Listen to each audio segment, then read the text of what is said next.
So next on my list is DarkFest. I mean, you've said you're going to go to Freeride Fiesta to get this thing, I assume, ready for. That's it, yeah, a bit of a testing mission actually.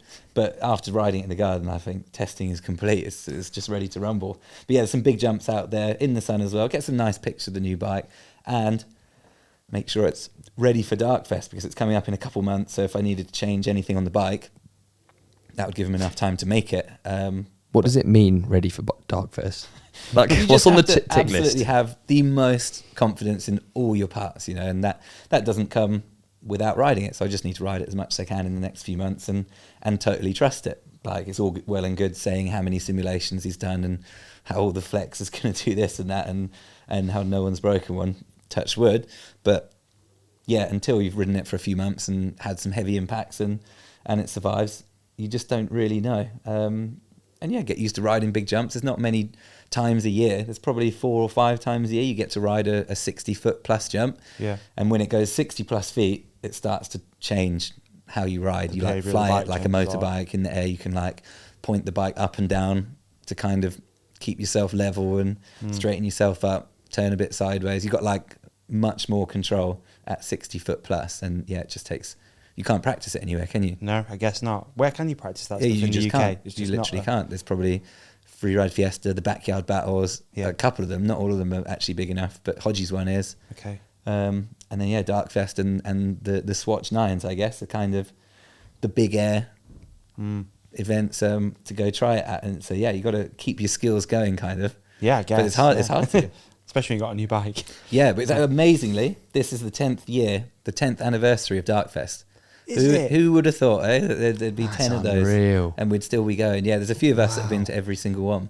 How amazing. 10 years. Yeah, so we're going to have to do some special stuff this year. I think we were planning to build a huge freeride quarter pipe with almost unlimited speeds. There's going to be a few guys that are going to be setting some height records off that, some massive flares.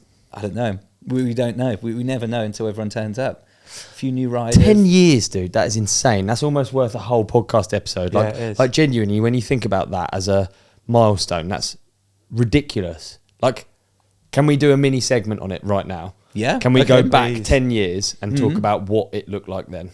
So it started as pure darkness road trip, which is literally what the Welsh guys used to say, like, oh, that's pure darkness. If you did like a sick trick, and we thought it was so funny. Me and Macduff, we called a video that, and we were like, right, let's make this video the most punk rock video we can ever make, and let's absolutely go for it. And that was pure darkness, like a little road trip we did around the UK. To the step up in Pease Lake, had a big section in there. SOP Bike Park was pretty new at the time. That's how long ago this was. And yeah, we were so stoked with the video. It went down really well.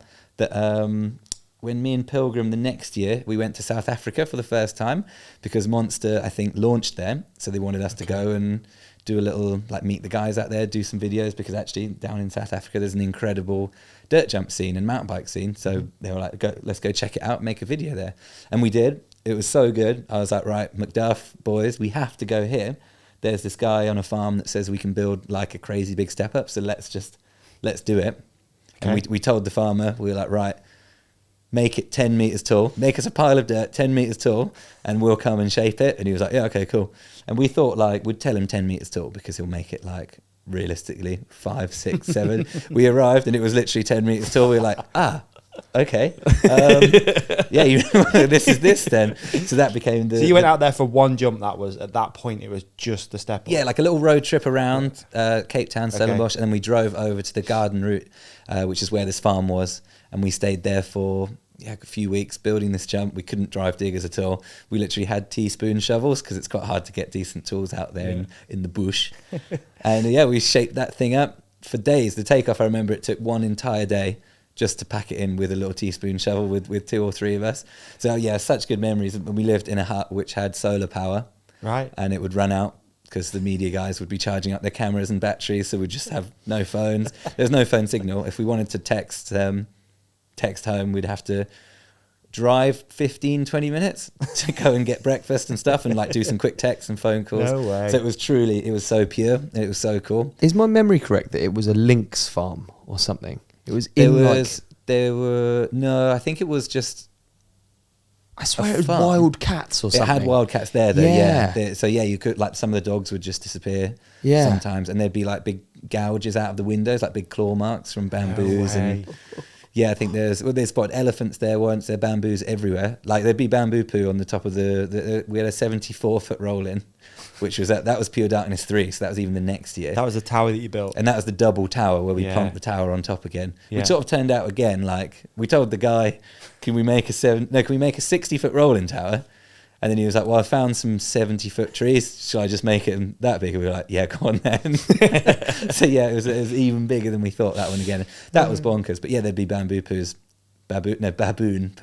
at the top of that in the morning and stuff. Is this where it is now? Different spot? No, so that was, we had those 3. Those are Pure Darknesses. The third one was, again, me, Macduff, and then Dre, who came to join us. I think we showed him the tower and showed him some pictures of the jumps, and he flew straight out and was like, cool, I want to come. So that was probably, one of the craziest sessions of my whole life. Really? That Pure Darkness 2 and 3, yeah. Okay. And then... At this point, it was hardtail, right? So it was like pushing the boundaries of big jumps, but it was like, at that point, that's how different it's really... 2 was hardtails, and then 3, I got a slope bike for the only time in my whole life. Because you needed it. Yeah, there's no way you could survive a hardtail on those jumps. To the point where, then Fest series was sort of just growing at the time as well. Yep. So we kind of went to a few of those, chatted to each other and thought, we're doing the same stuff, let's make it a fest. So it became DarkFest the next year, and we just rode the same jumps that we rode on slope bikes, on downhill bikes, and it turned out they were still plenty big enough. And that was the first one in 2015, I think that is. So this is going to be the 10th version. Oh, dude, so you haven't even included the Pure Darkness South Africa. No, so there's been 2 more. Yeah. Or 3 more. 3 more. So we've done 13. This is the 13th version of building big step-ups. Wow. Which is crazy, actually, isn't it? We're little whippersnappers there with something to prove. Yeah. 13 years. It is amazing how much it's changed, actually. Like, we skim over the bike change. How much it has and it hasn't. What we do is we still watch the videos every year before the event to make sure we remember why we started it, and to keep that vibe, to keep that X factor that it's still got, and to keep the riders wanting to come. Yeah. And try and keep everyone watching and enjoying. Has it always had like sponsorship behind it? How long have you been on Monster for that amount of time as well? Yeah, so it's always been mainly a Monster thing, but now it's grown. We've got more and more riders who like more and more food, and we try our best to get some good prize money going. We've got, I think 12,000 euros now, half for the boys, half for the girls. So we're super proud to be one of the, I think, if not the first Freeride event to have equal prize money for the boys and the girls, and to even have girls out. There was quite a few years where we were umming and ahhing as to whether they could do it, and it was a scary risk, but the girls absolutely smashed it from day one, and now there's more and more every year, and they actually almost excite me. Sometimes more than the boys, and then they party even harder than the boys at the end as well. Do you think, like, for something like this, you need to have one spot where the jumps stay and it becomes more and more dialed, or do you think you can just turn up to a spot, build? Do you have enough information now that you can just build a line? Great question. Yeah, well, we do. We always thought about going to different places, but the farm in Stellenbosch, the Veerberg wine farm, big shout out to those guys who let us do it, is just too perfect. Like the scenery is unbelievable. It's near to an airport, which is easy to get to. Just everything is incredible. The dirt's incredible. We can build whatever we want. The hill's spectacular.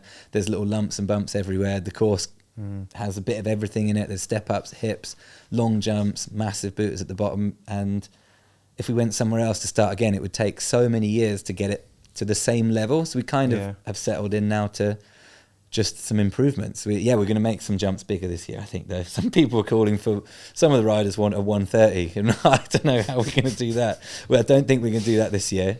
But we've got a few other plans that we're going to change, and then maybe we'll eye up a 130 this year. I don't know. But I think it makes sense. 13 years, 130. I think only 7 people have ever jumped the 110, so it's obviously some of those guys that want to do it. But we'll get a few more people over the 110, I think, this year, and go from there. Jeez, visually, it seems like the line has got more and more dialed to the point where it now looks like. I mean, I know it's a stretch to say fun. I'm not saying it's not fun and it's not the best, but like, unless you've ridden it, I don't deserve to say it's fun. You get totally too used to it. But it looks like everyone's enjoying their time there, whereas I think like early days it was like surviving. That's probably the biggest change. On the first couple years, probably up to year 3 or 4, to get to the bottom was an end of the week kind of job. Yeah, and everyone would go crazy. You'd work. That was the challenge of the week. Now, honestly, there's first run top to bottom challenges, like, and there's first run trick comps now, which has got so stupid. like, what are you guys doing? That's not from me. A bit too much experience, I think, of what can happen if you case the jump. It literally ends your week if you case a jump, because that's that. Your rear end rips out normally. You were hurt last year.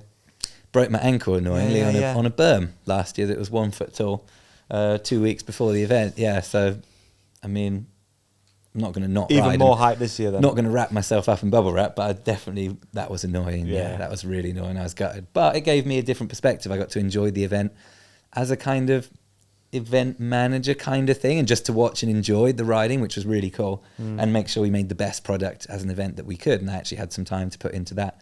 Whereas normally I'm running around like a headless chicken, trying to ride, trying to do my own tricks, trying to get my own cool shots and clips, and then try and make sure the sponsors are happy at the end of the day, which, it's going to be straight back to that. But yeah, definitely some unfinished business, new hype, new bike, lots of new excitement, new sponsors for the event as well, big new quarter pipe, some new everything, new riders. New child. Okay. Hey man, what an episode that was. You did amazing in it. And so did you. You shone like a star. You shone like a moon. Can we also put something up here that you can click on for the next episode? How about we put a subscribe up there in the middle? Yeah, I love We're going to put a video we think that our lovely companionship will love on your face. On my face? Yeah. And so on can't see me now? Gone. And on my face, another video that we think people will love. And thank you for watching. Thank you for listening. Please hit like and subscribe. You guys are the best. Peace and love.